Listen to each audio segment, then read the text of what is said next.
Hallo meine lieben Freunde, hier ist wieder eine Ausgabe von Michael Grant. Klartext. Heute zu dem Thema, was Hitler eigentlich über den Krieg gesagt hat. Ihr wisst, ich gehe in meiner Buchreihe Adolf Hitler eine Korrektur. Das ist jetzt zum Beispiel Band 3. Gehe ich so vor, journalistisch. Journalistisch, aber auch wissenschaftlich.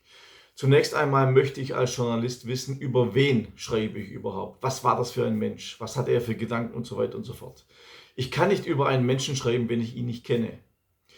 Und viele sehen das als Relativierung. Ich sehe das aber als journalistische Arbeit, weil wenn ich jemanden nicht kenne, kann ich nicht über ihn schreiben. Wenn ich nicht über seine Motive Bescheid weiß, kann ich kein Buch darüber schreiben. Deshalb habe ich etwas gemacht, was noch kein Historiker gemacht hat. Ich habe mal Zitate von Hitler gesammelt, was er eigentlich selbst über den Krieg gesagt hat. Hitler, ihr wisst, hatte den Ersten Weltkrieg als hochdekorierter Soldat erlebt und wurde mehrmals verwundet und für seine Tapferkeit ausgezeichnet. Darüber habe ich ja auch ein längeres Video mit Nuoflix gemacht. Hitler kannte die Schrecken des Krieges aus eigenem Erleben, und zwar nicht aus einer ungefährlichen Stabsstelle heraus, sondern als Meldegänger an der vordersten Front. Demzufolge war Krieg nichts Schönes oder Erstrebenswertes für ihn, wie so oft suggeriert wird. Es wird ja suggeriert, Hitler, der Dämon, ist einfach morgens aufgewacht und sagt, so, jetzt werde ich 70 Millionen Menschen in einem Weltkrieg töten, das ist mein Ziel. So wird das ja dargestellt. Aber es ist eben nicht so. Hitler beklagte, dass der Krieg die Besten und Tapfersten töte. Wer selbst Soldat gewesen sei, der sehe den Krieg nicht als etwas schaurig Schönes an, sondern als das Furchtbare, das es ist. Am 23. November 1933 sagte Hitler in einem Interview mit dem Chefredakteur des französischen Pressedienstes Information, Comte de Briand, ich zitiere: Es ist eine Beleidigung für mich, wenn man nur immer wieder davon spricht, ich wollte Krieg. Ich wäre ein Narr. Was würde denn der Krieg in Ordnung bringen? Gar nichts.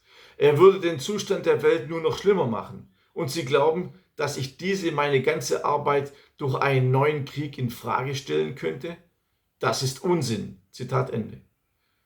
Bei seiner Rede am 10. November 1933 vor den Arbeitern der Siemens-Werke in Berlin-Siemensstadt sagte Hitler, ich zitiere: Man sollte mir nicht zumuten, dass ich so wahnsinnig sei, einen Krieg zu wollen. Ich weiß nicht, wie viele von den fremden Staatsmännern den Krieg überhaupt mitgemacht haben. Ich habe ihn mitgemacht, ich kenne ihn. Von denen aber, die heute gegen Deutschland hetzen und das deutsche Volk verleumden, das weiß ich, von denen hat keiner jemals auch nur eine Kugel pfeifen hören. Zitat Ende.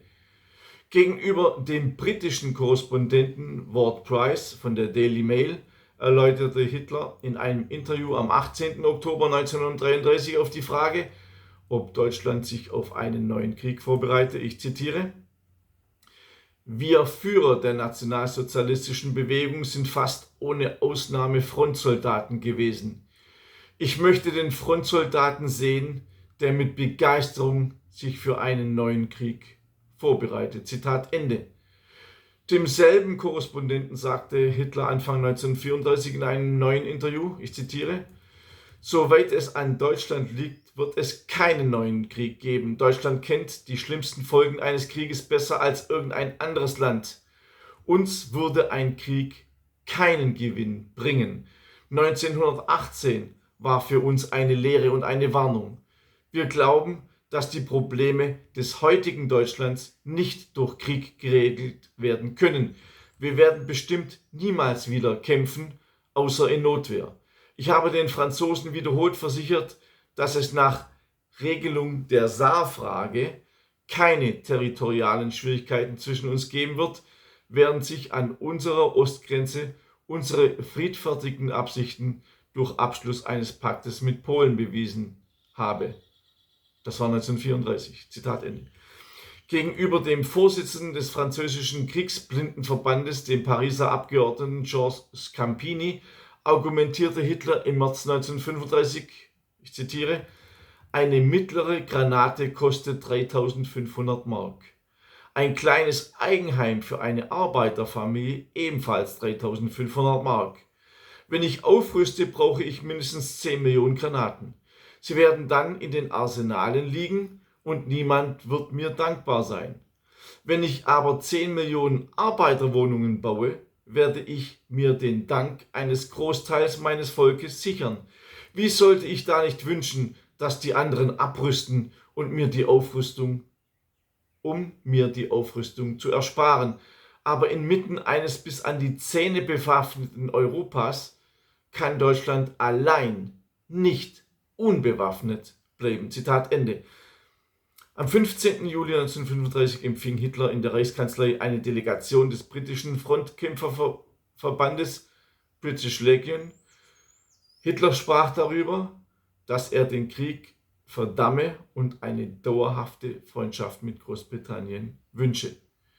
In einer Rede vom 28. März 1936 in Köln sagte Hitler, ich zitiere, und es ist verständlich, wenn ich vom Frieden so rede und mich so an ihn hänge, dann geschieht es, mein liebes deutsches Volk, weil ich den Krieg woanders kennengelernt habe, als so viele meiner politischen internationalen Gegenspieler. Ich will gar nicht von denen reden, denen der Krieg ein nützliches Ereignis war. Ich rede nur von denen, die aus irgendeiner gehobenen Stellung, das heißt einer erhöhten Perspektive, unter sich abrollen sahen. Ich bin nicht in dieser Perspektive gewesen. Ich war Musketier und habe ihn miterlebt in seinem Grauen und mit seinem Entsetzen. Aber ich glaube, mit meinen Augen haben den Krieg mehr Menschen gelernt, als mit den Augen dieser politischen Gegenspieler. So muss man meine Einstellung begreifen. Zitat Ende.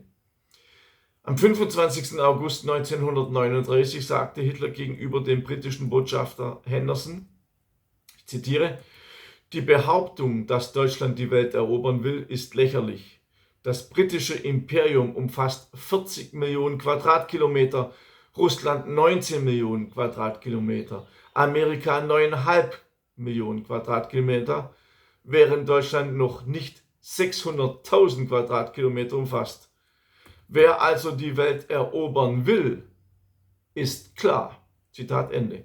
Er sagte außerdem, ich zitiere, wie sollte ich da nicht wünschen, dass die anderen abrüsten, um mir die Aufrüstung zu ersparen? Aber inmitten eines bis an die Zähne bewaffneten Europa kann Deutschland allein nicht unbewaffnet bleiben. Zitat Ende. Hitler hasste also als ehemaliger Frontkämpfer den Krieg. Natürlich werden diese Worte von Hitler als Täuschungen oder Friedensdemagogie dargestellt, weil nichts sein kann, was nicht sein darf. Dem Führer darf keine positive Eigenschaft und gleich gar nicht den Willen zum Frieden erklärt werden. Der britische Journalist Thomas Jones schrieb in sein Tagesbuch, ich zitiere, richtig oder falsch, aber alle Personen, die Hitler getroffen haben, sind davon überzeugt, dass er ein Faktor für den Frieden ist. Zitat Ende. Der britische Premier David Lloyd George bescheinigte Hitler dies in seinem Artikel im Daily Express vom 16. September 1936. Der britische Parlamentsabgeordnete Sir Thomas More schrieb im Sunday Dispatch, dass Frieden und Gerechtigkeit die Schlüsselwörter von Hitlers Politik seien. Hitlers Frieden hieß aber nicht Frieden um jeden Preis, sondern Frieden in Freiheit und Frieden in Gleichberechtigung des deutschen Volkes. Er wollte sein Volk nicht um den Frieden Willens verkaufen und von den Siegern weiter knechten lassen. In Hitlers Tagesbefehl an die Reichswehr vom 31. Dezember 1934 hieß es demzufolge, ich zitiere, unser Dienst soll auch in Zukunft nur ein Ziel kennen, Deutschlands Wiederaufstieg in einem Frieden der Gleichberechtigung, der Ehre und der gesicherten Freiheit. Zitat Ende. Für mich war es einfach wichtig, heute darzustellen, dass der kriegsbesoffene, kriegsdämonisierte Hitler, wie er dargestellt wird, in Wirklichkeit als Frontsoldat einen ganz anderen Zugang zum Krieg hatte. Ich bewerte das nicht, ich stelle das lediglich fest. Alle Quellen zu diesem Video findet ihr in meinem Buch Adolf Hitler, eine Korrektur, Band 3. Dieser Band hat 830 Seiten und 2300 verifizierte Quellen. Ihr könnt es dann alles dort nachlesen. Ihr könnt auch meinen kostenlosen Newsletter unter www.michaelkrant.de abonnieren und die Links zu dem Buch und zu den Büchern, die seht ihr wieder am Ende der Beschreibung des Videos. Ich hoffe, ich kann mehr zur Aufklärung tun. Ihr habt euch ja gewünscht, dass ich mehr Videos zu dem Thema mache. Und ich werde peu à peu alle Geschichtslügen aufdecken und werde peu à peu auch das Verschwiegene aufs Tablett bringen, was man heute einfach nicht sagen will, weil es einfach nicht zu dem passt, was die Siegergeschichtsschreibung uns seit 80 Jahren einhämmert.